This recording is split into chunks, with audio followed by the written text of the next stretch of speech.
Hey, what's up? My name is Caroline and I have not made a video in 4 or 5 months. I had a few people ask on Tumblr like if I was gonna do another one.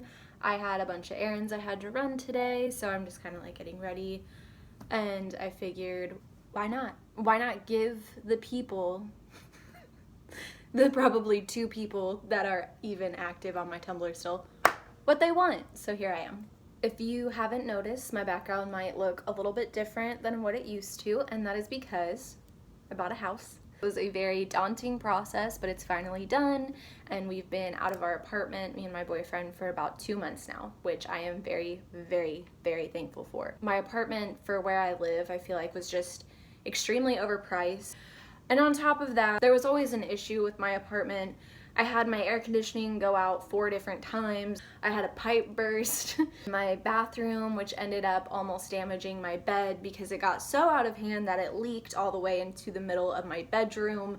Nobody would come out to fix it. I don't know what it was about the maintenance men in that apartment complex, but every time I had an issue, especially when my pipes burst, it felt like they would just come over and do miscellaneous things. Like they would make a bunch of noise to give the illusion maybe that they were actually working and doing something to fix the problem, but nothing ever got fixed. And they would come over and like drill holes in the walls. You'd hear hammers going and you feel like, okay, sure, they're really doing some shit, and nothing would get done.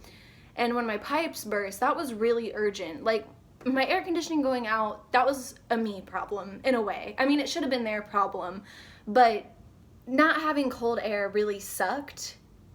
But I could still live there.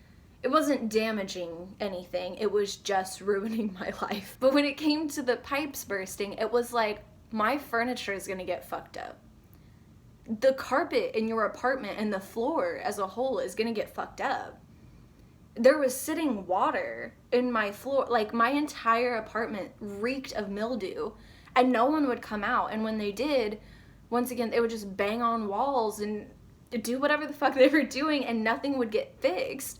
It got to a point where I had to call State Farm because I had my renter's insurance through them, and I told them what was going on. I was like, this is getting to a point where like my bed is gonna get fucked up from water damage. Is there anything I can do, or like, are you guys gonna give me money to replace the stuff in my bedroom when it eventually is damaged? The lady I talked to was very nice, and she was like, that's horrible, you know, I'm sorry you're going through that. And I was like, yeah, it really sucks, thank you, whatever.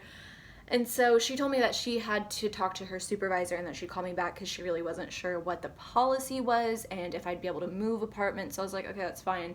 She calls me back maybe 20 minutes later, and she seemed really reluctant and kind of nervous to tell me. And she was like, so I checked with my supervisor. I was like, dope, okay, good, what's up? She's like, so yeah, I know that you said your pipe burst, but can you visibly see water? And I was like, yeah, I can visibly see water in my carpet, and I can't walk around my apartment with socks on or anything because my carpet is soaking wet. You can see it sitting there. And she's like, that's not what I mean. And I was like, okay. She was like, can you visibly see water spraying out of the pipe? I was like, no, thank God. No, I can't. She's like, then we can't do anything. You can't do any? Are you okay? She was like, until it gets so bad that there is water spraying out of the pipe and you can physically see it, you cannot be moved and we can't give you any money. That's my dog Norman. Finally, after probably 2 weeks, I want to say, it got fixed, and I had to have carpet cleaner people come out, and it was just a whole ordeal. And every single time I had a problem in that apartment complex, it was pulling teeth trying to get somebody to fix it. You know, the benefit of living in an apartment complex is typically that you have maintenance people, and that if something fucks up, you don't have to fix it yourself. But I wasn't even having that. So I was like, why am I paying all of this extra money per month to have people come over and do nothing when there's a problem? Anyway, I finally got out of there, thank God. I got this house. It's super nice. I love it. We're both really happy. We have so much more space. I have a 3-bedroom, 1 bath. It's an older house. It was actually built in 1901. I wasn't sure that I would want an older house, but I looked at probably 25 houses, and when I finally got to this one, I just felt it. As cheesy as it sounds, I knew that this was the one I wanted, and I'm so happy with it. And yeah, our mortgage is actually $200 less a month. Obviously we have to pay, you know, all utilities, but it's so much better. It's worth it 1,000%. The money that we save, you know, from our mortgage instead of rent just goes towards utilities, so it evens out. Like, I don't feel like I'm paying any more or any less.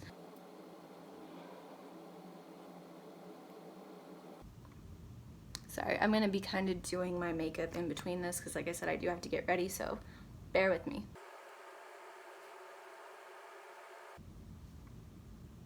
Cool. Besides moving and all that, really, I haven't been up to much. There's still not really much to do. We're still in the middle of a pandemic, which is weird. Kind of been trying to stay off Facebook. Sorry if the camera is in a different angle than it was before.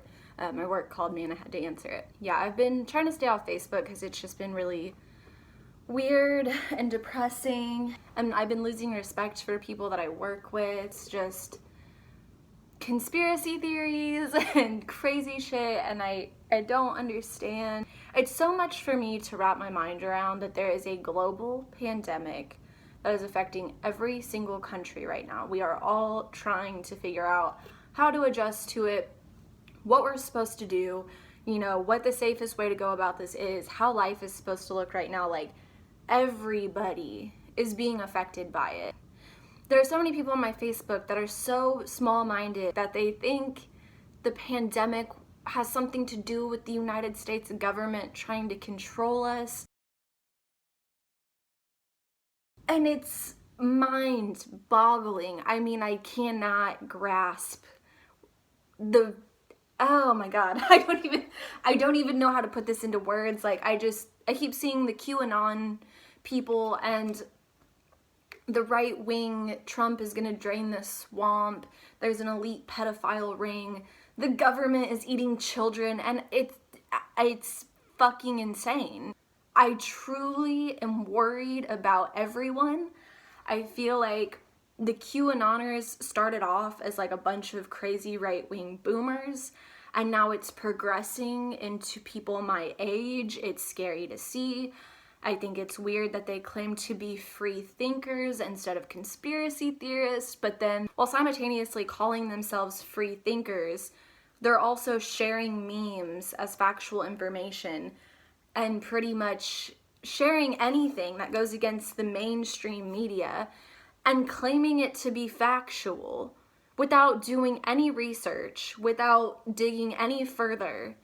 They're just like, yep, this is real, this is true. Government's fucking eating babies, dude.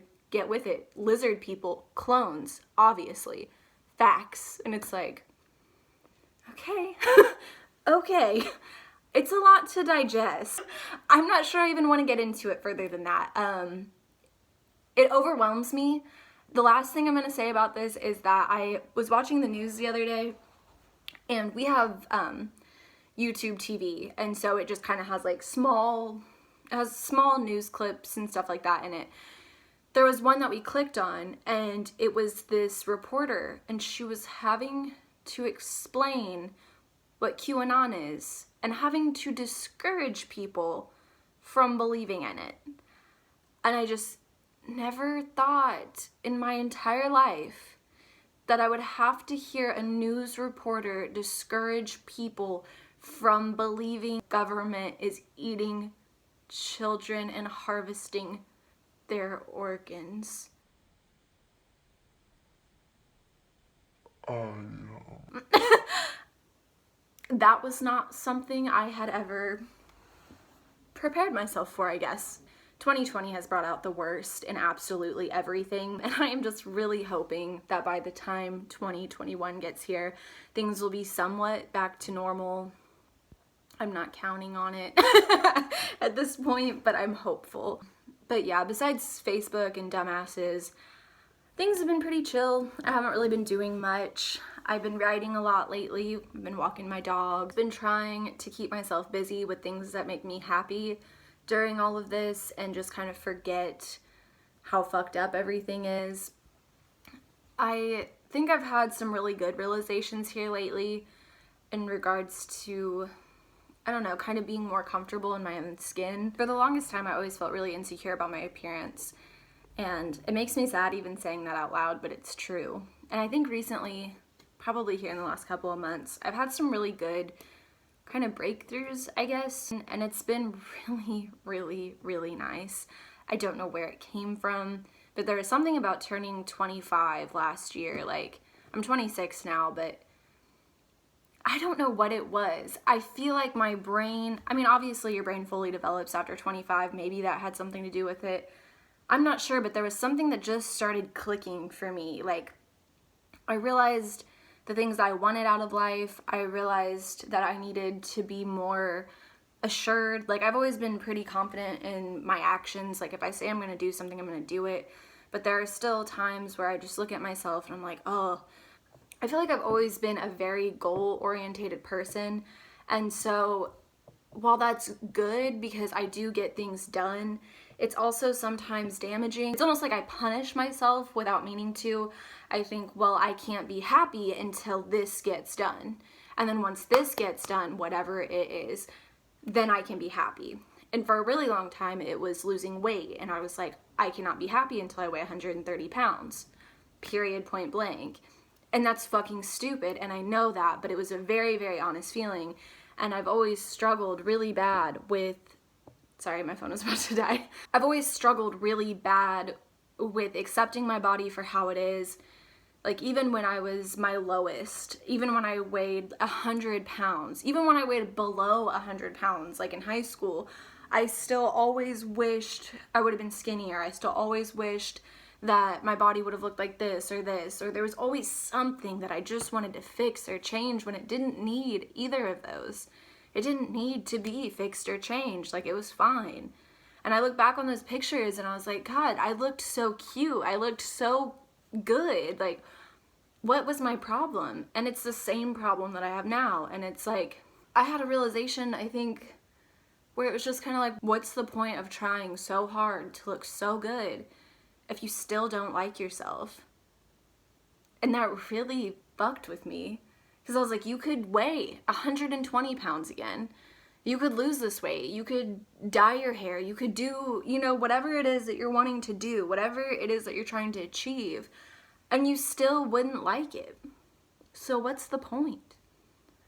And that fucked with me so bad, but it was such a good epiphany to have. I don't want to punish myself for things I shouldn't.